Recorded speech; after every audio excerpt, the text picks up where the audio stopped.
Em nome de Allah, clemente e misericordioso, e a paz de Deus esteja sobre o profeta Muhammad e sobre todos os seus companheiros e seguidores até o dia do juízo. Agradecemos a Allah Azza wa Jal que nos guiou e não iríamos nos orientar se Ele não nos tivesse orientado. Agradecemos a Deus que nos estabeleceu uma religião equilibrada e uma religião fácil e nos estabeleceu o caminho que leva até Ele.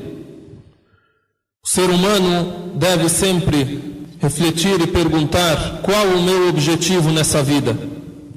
O muçulmano, ele tem que se perguntar todos os dias: qual a minha finalidade? Para que a vida? A gente nasce, cresce, passa por fases na vida, faz várias coisas na vida e depois morre. E depois, qual é a finalidade?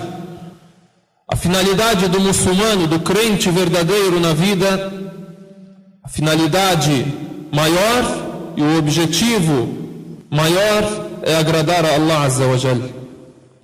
Agradar a Deus, o Altíssimo, e estar segundo aquilo que agrada a Deus. Ter a crença saudável em Deus, fazer do lícito realmente lícito e fazer do ilícito ilícito e não se aproximar dele e ter uma vida natural e equilibrada de acordo com aquilo que Deus estabeleceu. Para que as nossas ações sejam aceitas, nós fazemos muitas benfeitorias, não fazemos? Para que essas ações, essas benfeitorias sejam aceitas, a pessoa deve saber como fazê-las, no que se embasar para fazê-las. Qual é a base que eu tenho para fazer isso?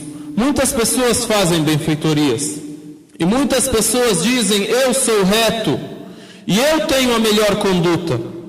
Porém, todas essas pessoas têm condutas diferentes e contrárias uma da outra.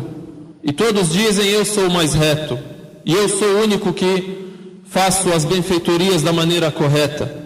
Então, quem é que estabelece quem está correto e quem está incorreto? Deus. Segundo aquilo que Ele nos revela, através dos seus profetas, por fim, através do profeta Muhammad sallallahu alaihi wasallam.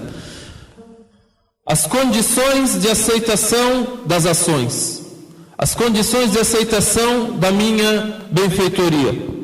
A primeira delas, al-iman as-sahih.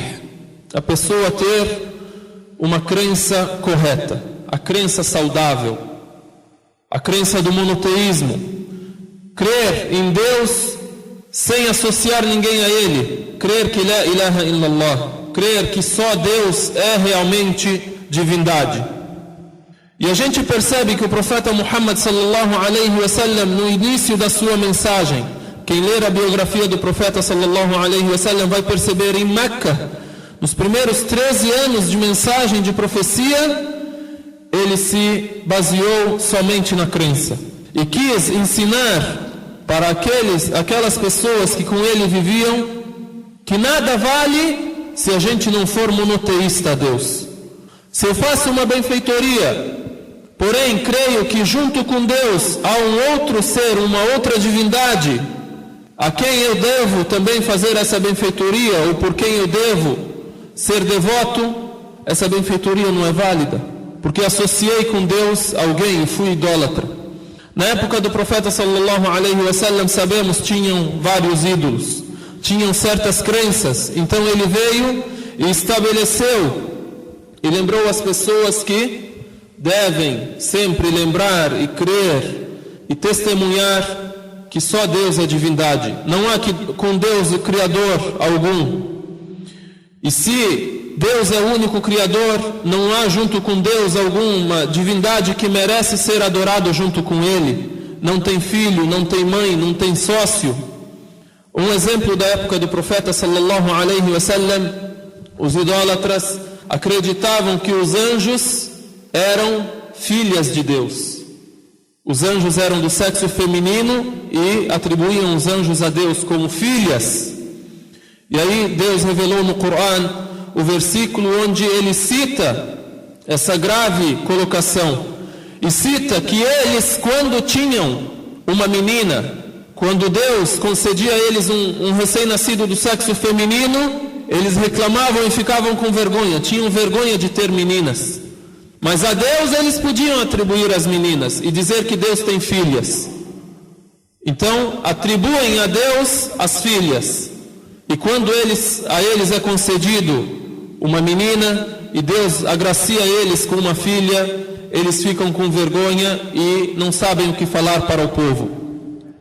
Tanto a idolatria que eles faziam é um defeito, e também eles terem essa ideia de que meninas traz vergonha ou é um atraso, também é uma colocação errônea e é um grave pecado.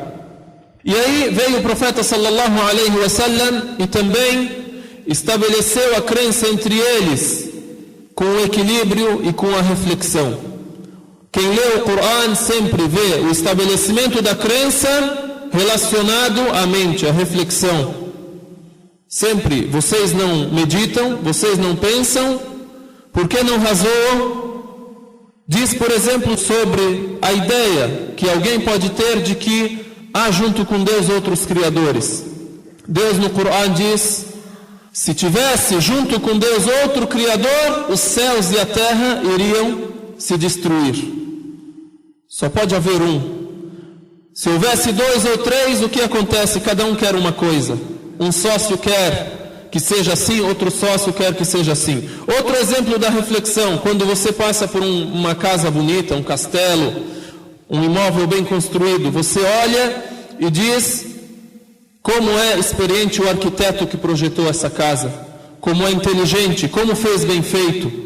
Então que as pessoas olhem para os céus, para a terra, para tudo que existe, para os seres humanos, para os animais, tudo que Deus colocou na terra. Isso não leva à crença saudável de que existe Deus e de que Deus criou tudo isso com uma finalidade, não criou isto à toa. Então esta é a principal base da aceitação da boa ação. Esta é a principal base da aceitação das benfeitorias que a pessoa pode fazer. Primeira coisa, estar estabelecida esta benfeitoria sobre uma crença saudável. E aí esta crença saudável também, ela atendeu a todas as necessidades do ser humano. Atendeu ao espírito do ser humano, a necessidade do espírito, a necessidade da alma. Atendeu a necessidade do corpo, atendeu a necessidade da sua mente.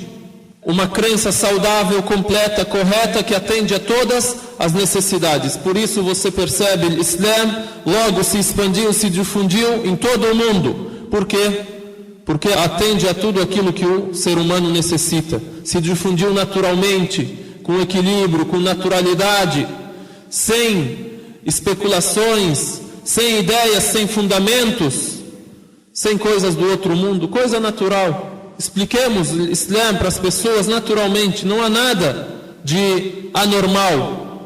E aí por fim vem o exemplo daqueles homens que vieram até o profeta sallallahu alaihi wasallam e perguntaram sobre a vida dele, o exemplo do equilíbrio, da naturalidade, sem anormalidade, sem invenções, sem coisas que não têm a ver com a natureza humana. Esses homens vieram até o profeta sallallahu alaihi wasallam. Perguntaram sobre a vida dele. Quando ouviram sobre a retidão dele, sobre a adoração dele a Deus, um deles acabou dizendo: eu vou jejuar a vida inteira e jamais vou me alimentar. O outro: vou rezar a noite inteira e não vou descansar. O outro: eu vou me retirar na adoração a Deus e não vou me aproximar da minha família e não vou mais casar.